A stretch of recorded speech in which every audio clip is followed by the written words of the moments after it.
En 1976, un gamin de 21 ans vend sa vieille voiture Volkswagen pour avoir assez d'argent pour lancer une entreprise. Il s'installe dans le garage de ses parents avec son ami et il commence à assembler des ordinateurs à la main. Son nom c'est Steve Jobs et son entreprise s'appelle Apple. Les premières années sont un succès.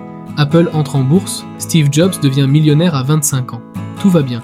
Mais en 1985, le conseil d'administration d'Apple décide de le virer de sa propre entreprise, celle qu'il a créée dans un garage. Il pense qu'il est trop difficile à gérer, trop visionnaire, trop compliqué. Steve Jobs est dévasté. Il dit lui-même que c'est le moment le plus douloureux de sa vie.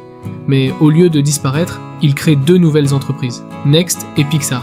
Pixar va révolutionner le cinéma d'animation et Next va créer la technologie qui allait sauver Apple. Parce qu'en 1997, Apple est au bord de la faillite. Ils ont 90 jours de trésorerie devant eux et ils rachètent Next pour sa technologie. Steve Jobs revient chez Apple et en moins de 10 ans, il crée l'iPod, l'iPhone, l'iPad et transforme Apple en l'entreprise la plus valorisée du monde.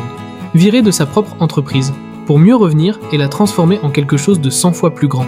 Et toi, est-ce que tu t'es déjà fait dire que tu n'étais pas fait pour quelque chose? Que tu étais trop compliqué?